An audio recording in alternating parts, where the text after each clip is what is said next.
Okay. Okay. It was just, we got a limited. Did show and tell get recorded? Yeah. Whoops, here, okay, there we go.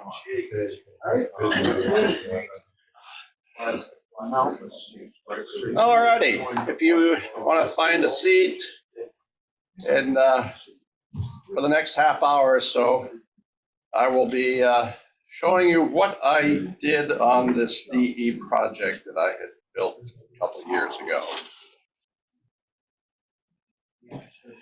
I warn you, it's an excruciating detail, so. And I decided to put it into two parts because I didn't want to take all afternoon. There's only 1,050, no. All right, little minor background on, okay, hang on. I don't know which of these two is being used as the microphone, so I'm just going to move closer so that you'll get picked up. Oh, I thought we were. That's just the speaker. Oh, that's just a speaker? Yep. Oh, okay. Sorry for the Okay, just a brief background on this particular model and why I chose it. This was the ship that my father-in-law served aboard during the war. He was assistant engineering officer and plank owner from 44 to the end of the war. The ship was launched up in New York, where it was built in mid-44 and served for the rest of the duration of the war. And then eventually ended up in San Francisco, storage, and was sold for scrap in 72. It was a fairly blessed ship. They didn't have any war casualties on board. Did a lot of escort duties, typical of DEs, and participated in Lady Gulf, Okinawa, Iwo Jima, and was present in Tokyo Bay during the surrender ceremonies. It was built in quarter-inch scale, and here it is on sea trials in mid-44. I was able to procure some very decent drawings from it from the archives. Not a lot of personal photos on board, but there were a couple of very notable pictures that I relied on for details. Here happens to be just a mascot that was painted on board the stack of the ship. It was voted on by the crew and someone on board, unknown. We don't know who was the artist. But it depicts Goofy riding a torpedo. And I also incorporated this as part of my model. Here is one of the more detailed pictures of the actual vessel taking on fuel from, I don't know, the picture didn't identify the carrier that it was tied up to at the time. But based on this picture, I mean, I can zoom in. It was an excellent photograph. So a lot of details were gleaned from this particular photo. Unfortunately, I wasn't able to find my father-in-law, but he was either down in the engine room or probably up on the bridge. Here he is on the left on the bridge, and as a young ensign during the war. These two photos were probably taken at the same time. Here's the end of the story. Thank you for coming. No, this is the model as it resides in my home gallery. As I said, it was a quarter-inch scale, and we're going to go step by step on how we built it. I built it up from a quarter-inch frames and sheathed it in basswood. And so most of the superstructure is also bass, supplemented with a lot of brass.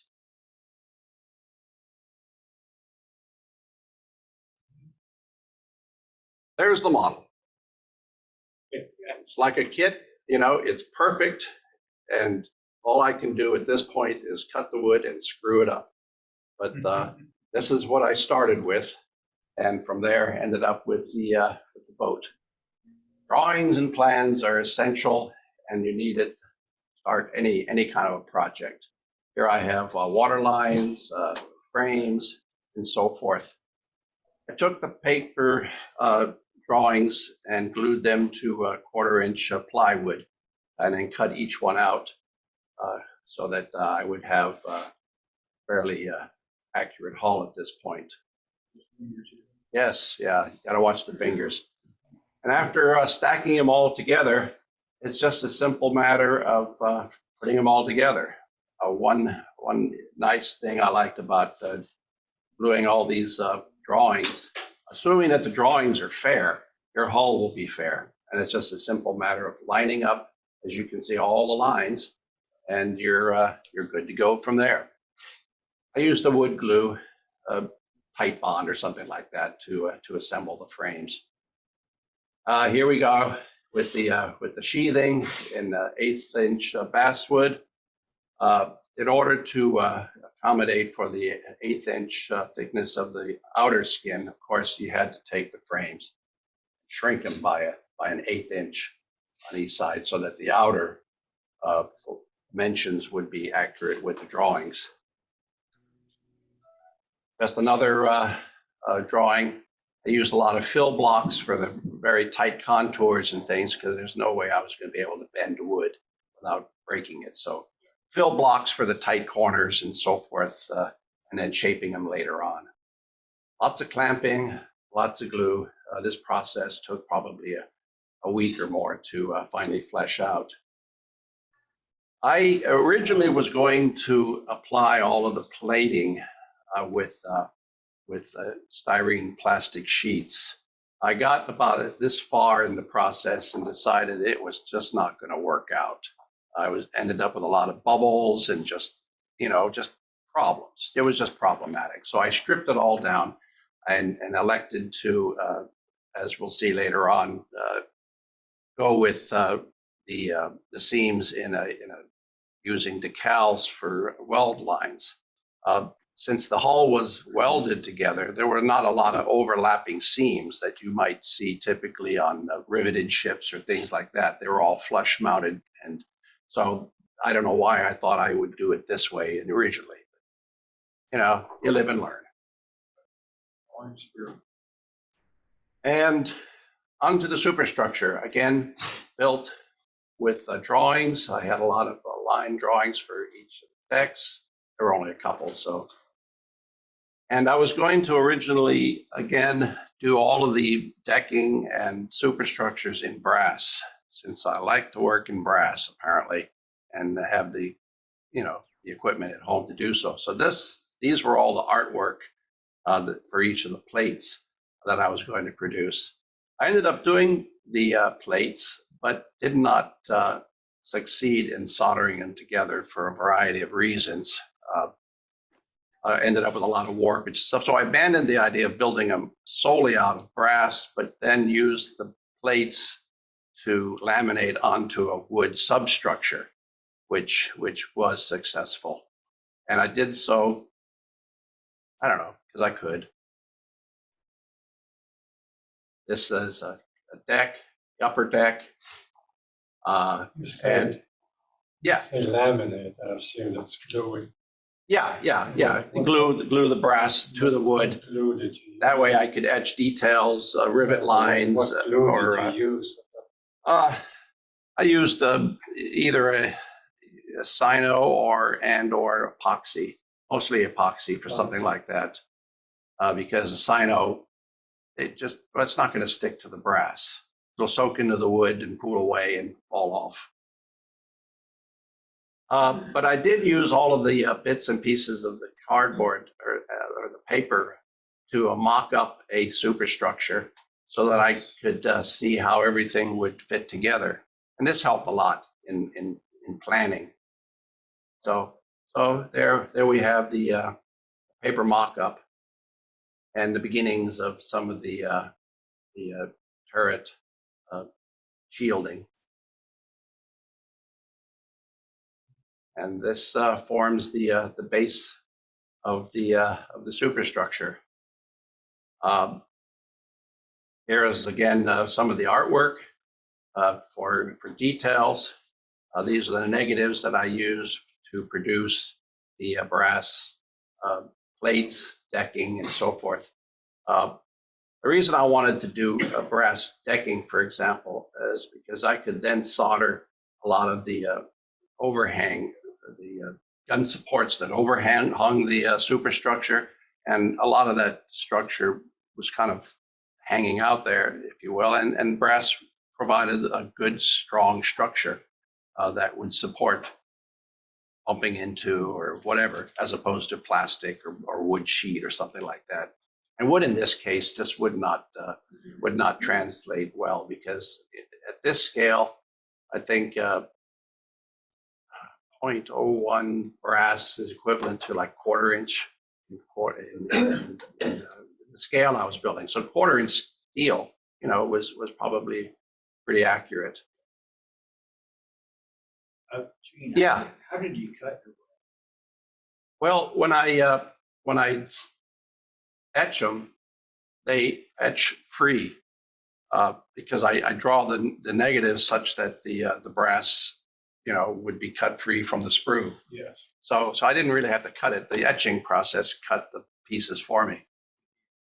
Yeah, and here's a mock-up of when I attempted to first solder all the pieces together, and then subsequently decided just to go ahead and laminate them to the substructure. More brass parts. I did mention I like brass. So here is the wood substructure, all in basswood, and working in wood is so much easier because you can correct, you can add, you can modify it. So much easier than with brass. Brass is it's either right or it's wrong. And the problem I had was I was having a lot of heat warpage and stuff. And these sheets were just too big, really, to solder together.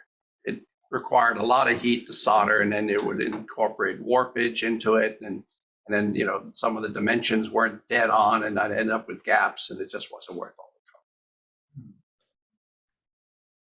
Here is some of the bulwark and some of the structures in brass being developed. Some of the brass gun shields, upper deck shields, and I etched in all of the etch lines, so I knew exactly where all of the supports would go, and they were all soldered in, as is indicated here.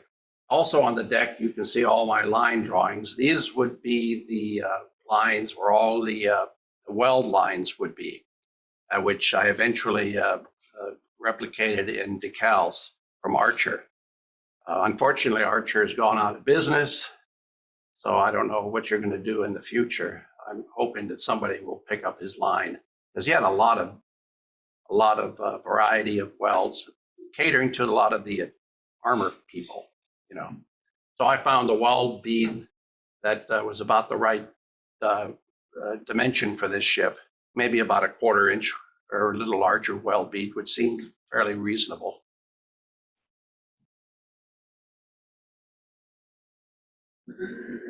Here's some structure for the bridge. Again, all in brass, the open bridge. Did you prime right over the brass, or did you roughen the brass? Hang on a minute, let me get back to my previous one. I'm sorry, go ahead. Did you prime right over the smooth brass, or did you prepare the brass with either an acid etch or something like that to make it stick to it? No, I mean, I would sand it oftentimes. I mean, a lot of the brass I would clean, get any kind of material off. But part of the etching process, I mean, you do sand brass, so you do impart a slight texture to it.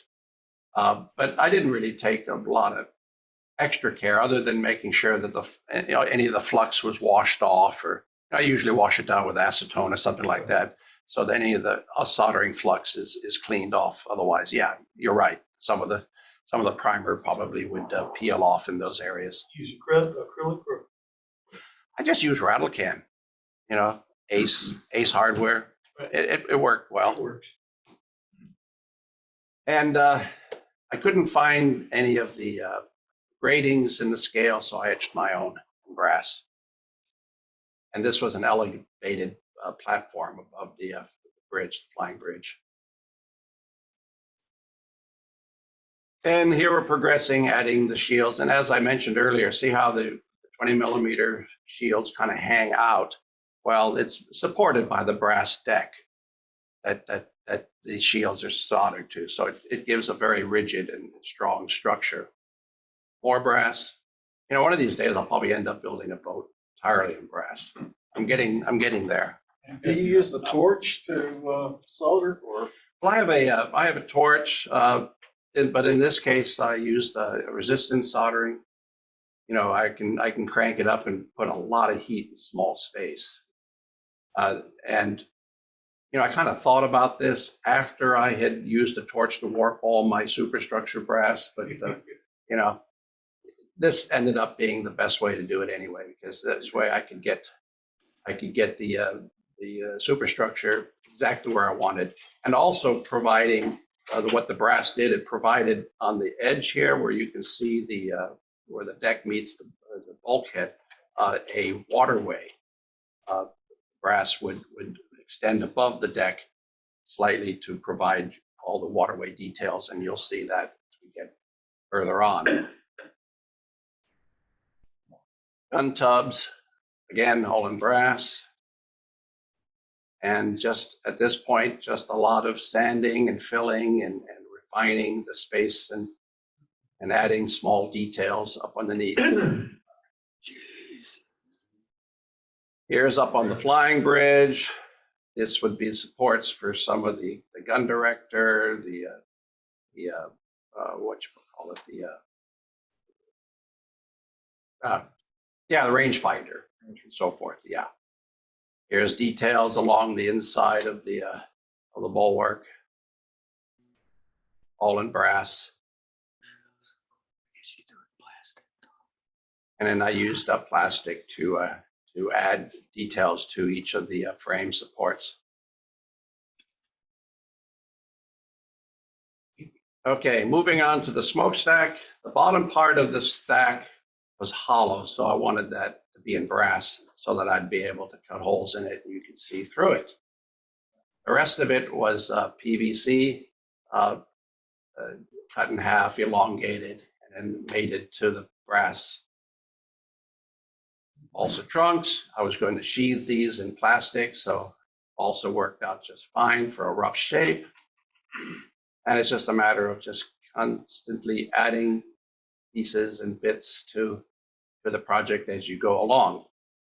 I wanted to depict the inside of the stack because the stack, the two trunks met in the trunk and came up separate plenums, I guess is the correct term, inside the stack. So I built a brass insert that would slide down inside and then give the details for the interior of the stack.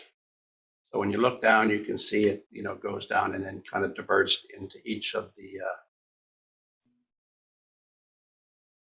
trunks. Of course, now the boat's built, you're never going to get your head in close enough to look. So, you know, there it is. The rivets. I know it's there. That's right. The rivets at the base, is that? Okay, along the base, these are all plastic little nuts and bolts that were added on. And here you can see up the stack are some of the Archer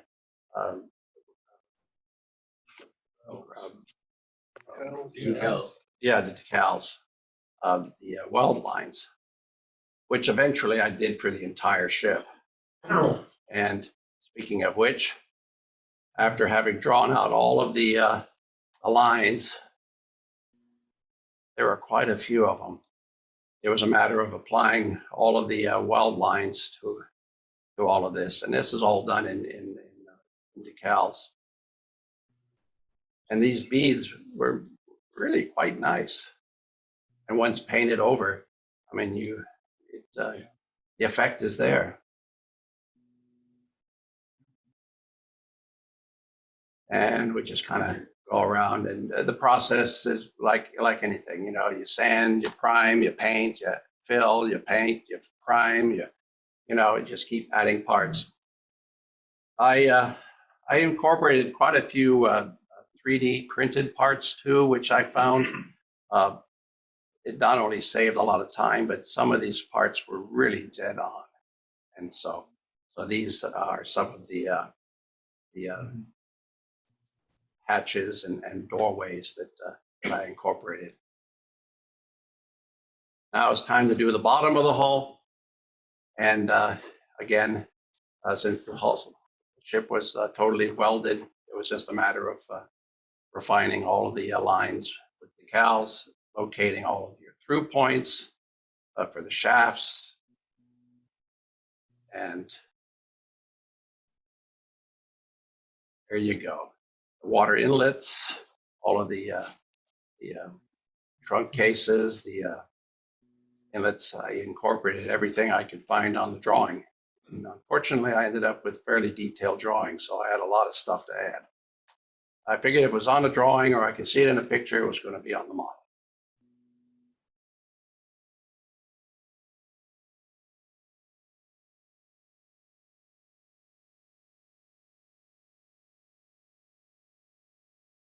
The props and the shafts were all made from brass, and then I cast them from a mold I made.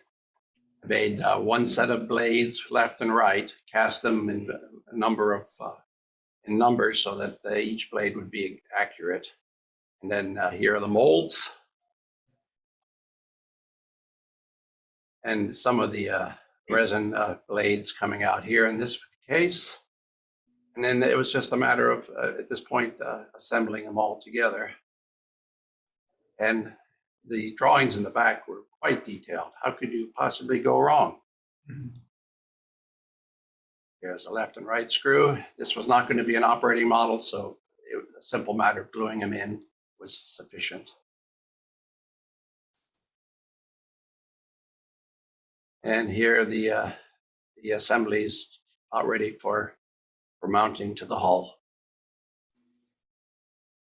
Now, what was interesting on this, since the engine rooms were in tandem, the prop shafts came out at slightly different angles.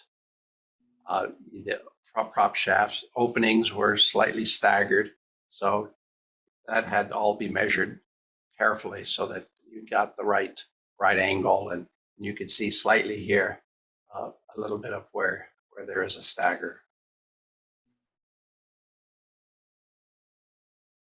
And time for paint. There's some of the weld lines, the intakes, the water chests, so forth. I'm sorry, Gene. So how are the weld lines done?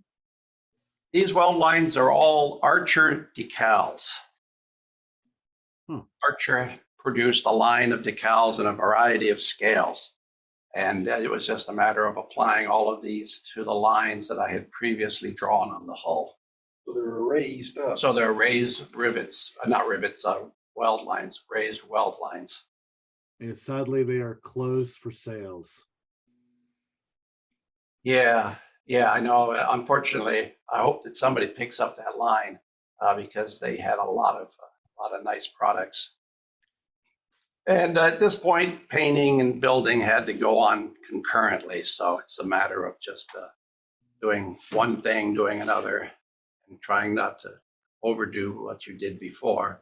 The ship was in a measure 32, design 22D, and I had a lot of drawings and pictures, so I was able to accurately mask it all off.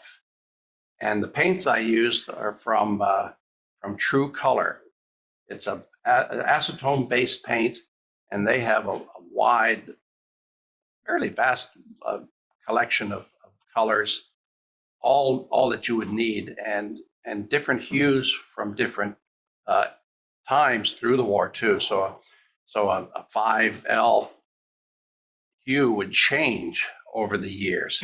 So you had to, not only pick the right type of paint, but you would have to pick your time because the hues did change. This was a late war model, so I went with a hue that was, and they claimed to have pretty accurate colors, they use the, what, I forget the name of it. It's a short and something, color chips. Snyder, is it? Something like that, yeah. And they use those as a foundation, and they have you should go to their website. They have quite a line of colors. It's all online, and the paints are easy to work with. You just have to be careful of applying it over other paints, enamels, and so forth. Since it is an acetone-based paint, it will eat, other things if you apply it too heavily, or or over acrylic is okay, but not other paints. Anyways, here goes masking, painting, and working on step at a time. All of the raised numbers were photo etched and applied so that I have raised, welded on numbers.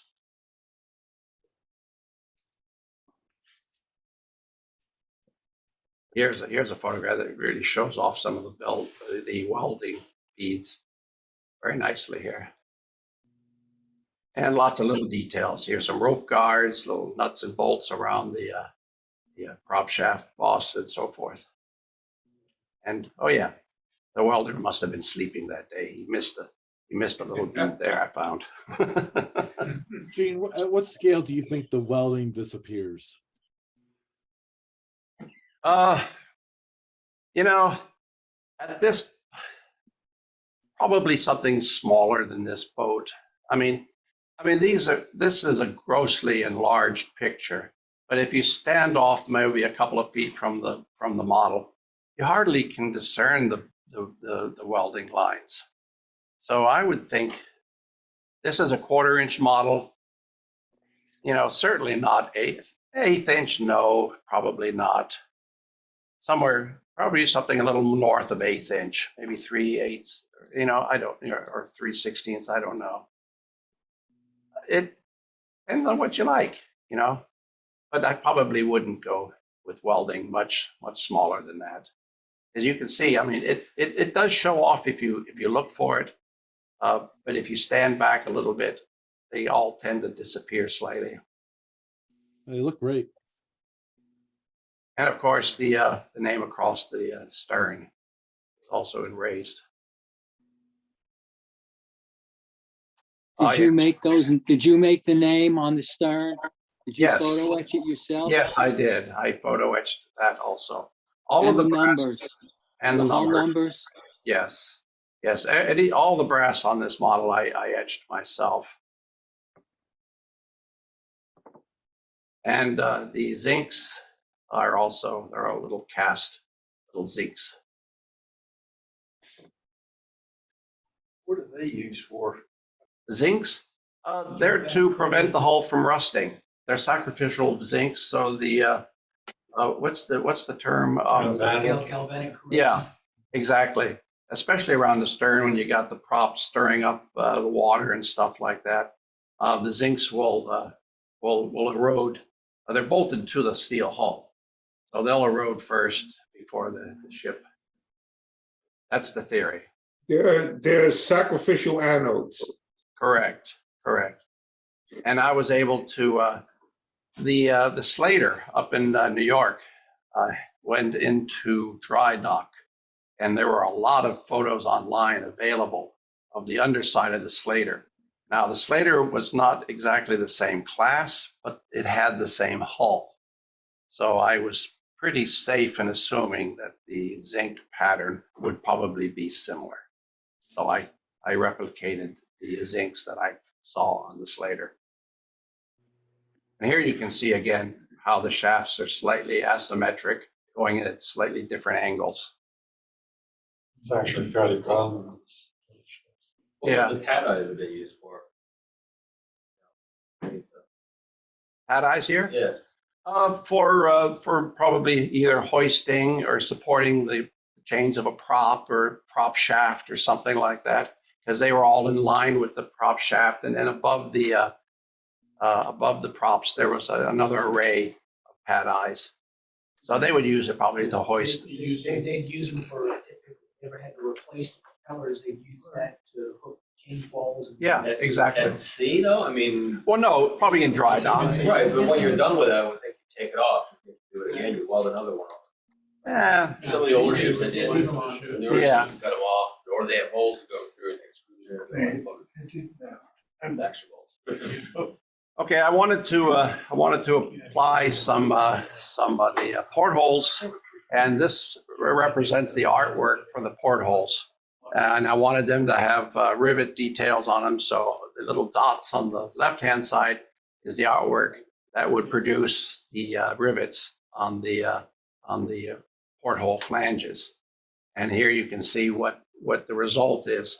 You have a flat flange with protruding rivets. Or in this case, it probably would have been bolts, perhaps, but at that scale, you couldn't really tell. They were little bumps. And here's a little closer up of the flange. And this is brass that I would do at home. And here's where they would be applied to the ship with eyebrows.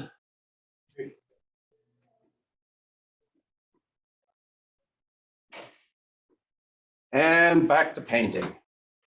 Painting the camouflage, you had to really kind of plan your paint because you didn't want to put too many details on before you painted. So a lot of painting and a lot of masking. Masking would take hours and it'd take 2 minutes to paint. But it results in some nice lines. And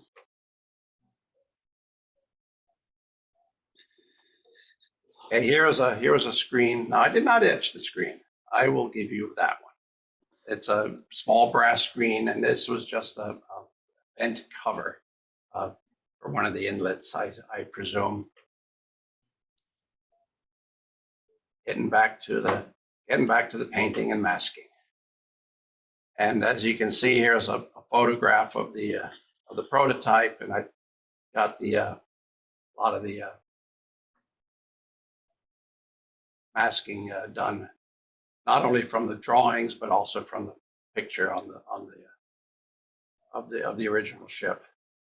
I mean, you can go by drawings, but you know, each yard, each sailor, he does things a little differently. Things may not line up exactly, so I wanted to try and make it as accurately as I could. And the trick is to get it to line up nice and straight.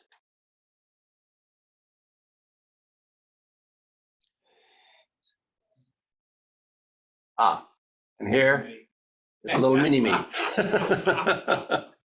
I found that online. I couldn't resist it. It's a little 3D printed version of the same boat. So I painted it up in the same scheme, just like Big Brother. And you'll see him later on in the program. And in the back, you can see the decal that I made of the on the stack of the goofy artwork. I took the artwork and scanned it. I cleaned it up, made a decal of it, and then applied it. And here's my giant penny.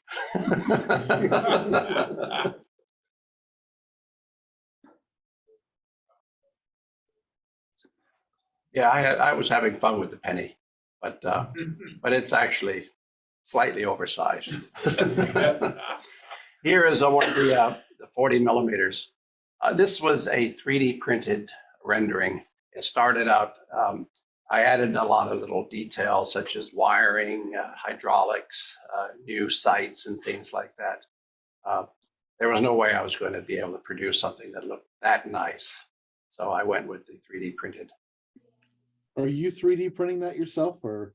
No. This I actually procured from Shapeways, and the artist was Defano, I think. Defano.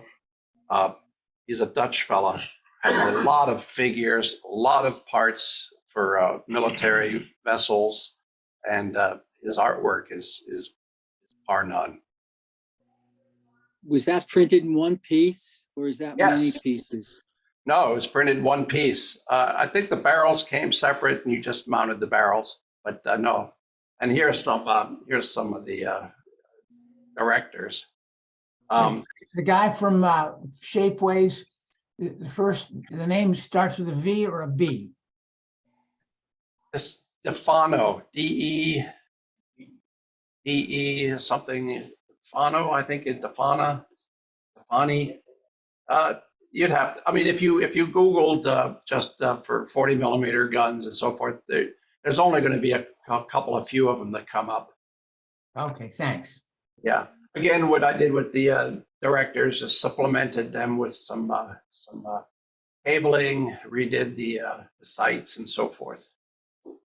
Yeah, here's a photo of it as it came from straight from the printer, and it was a very nice rendering. Lots of details.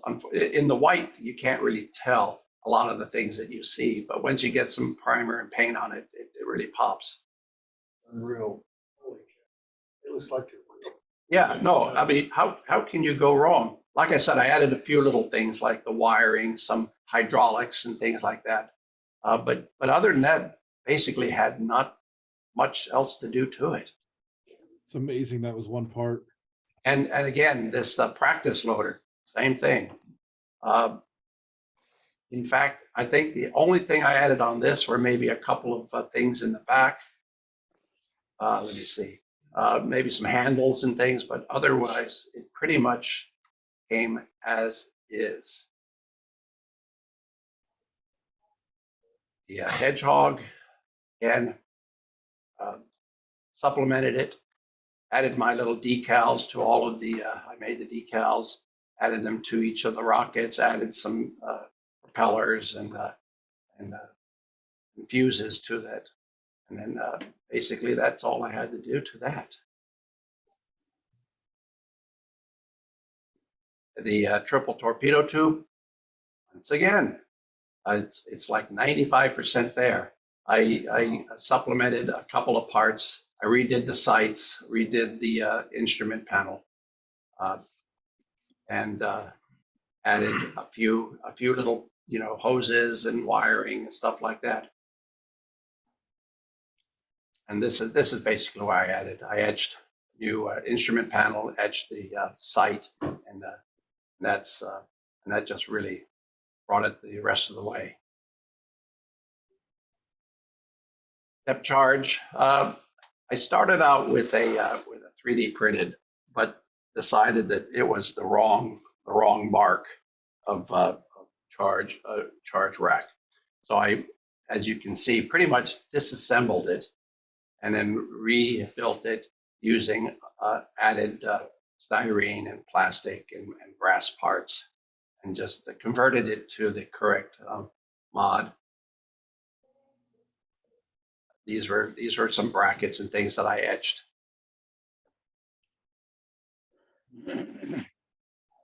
And as they were mounted.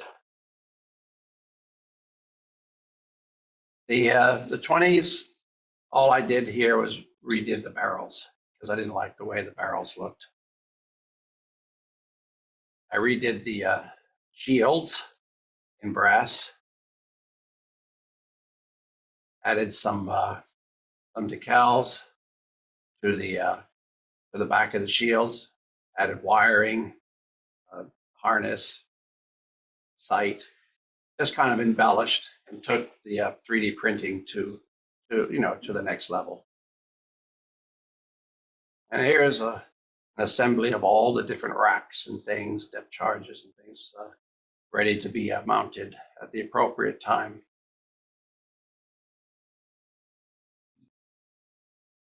The 26-foot boat, again, the hull I liked, so I bought the hull. The interior I did not like, so I gutted it, threw it all away, and basically rebuilt it using a technique that I employed on all the boats I've done for the Olympia. Start out with a shell and then just build the inside out. I was blessed with a lot of good pictures and drawings, so again, I was able to render it fairly reasonably, using a lot of styrene in this case.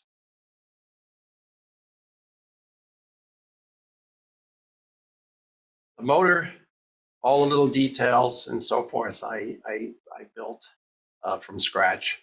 The instrument panel I was able to not photograph, but copy from a larger photo and then reduce it.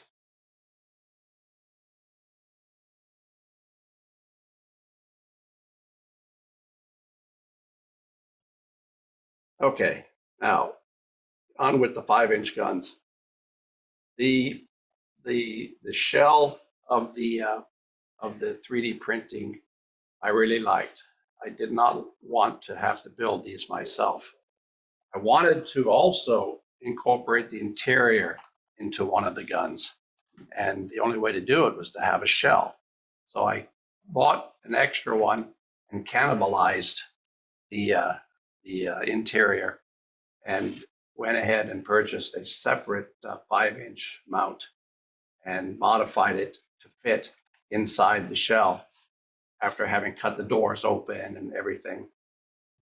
So it was a matter of just taking the breech section of the gun and modifying it, bring it up to level.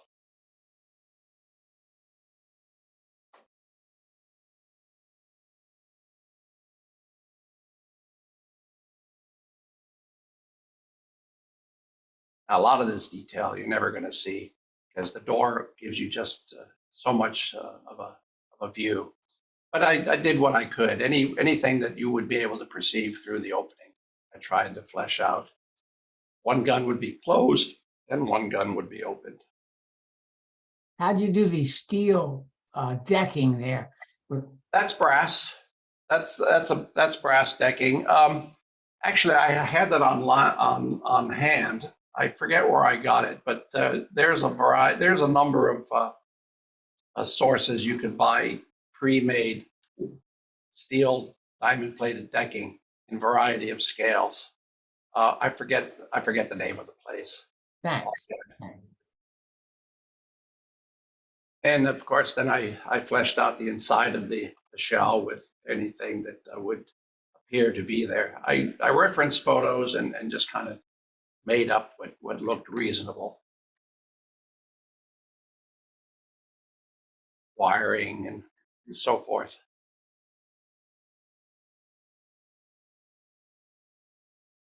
Rivets and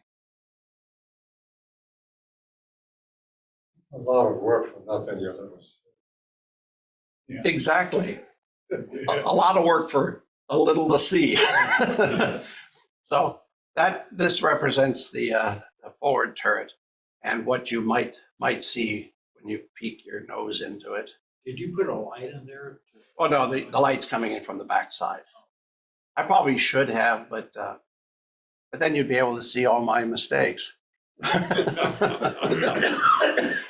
Well, you know, at this scale, perception is reality. You know, your eye is going to tell you what you can't see. Make up a lot of stuff. How tall was that unit? This whole unit, top to bottom, is probably maybe 4 inches, 3.5 inches. Yeah, but I know it's there. So now the brass ladders and stuff, I added all that. The hand grabs, the hand rails, all of the detail around the base, I added. Oh, the boat is beginning to take shape. Getting back to these elevated platforms, again, all in brass, lots of soldering, test mounting, painting, and then assembling. The casing here, these are also 3D printed. I embellished them with little, what do you call those? The locks, the tie downs in brass that I had made.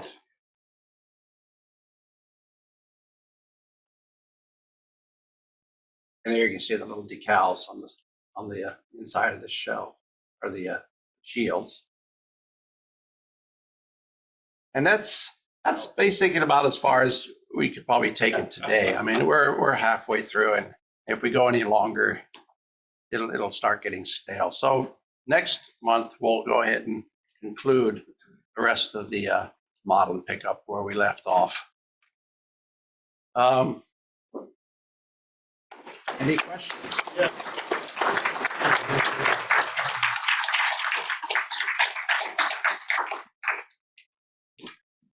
That was about a half hour, wasn't it? Maybe a hair over. 45 minutes. I talk too much. All righty. Any questions online? Wow, they all went to sleep.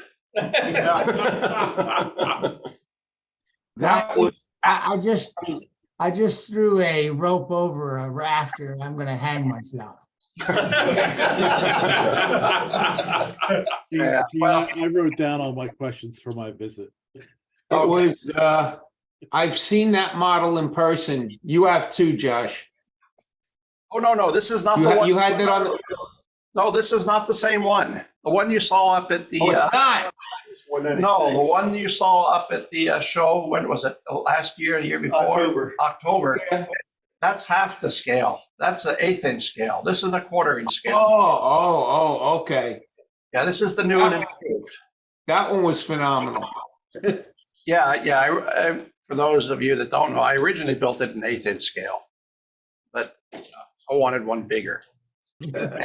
And in order to go bigger, I could put more details on it. So that I figured would be what I did. So I doubled the scale and went for it.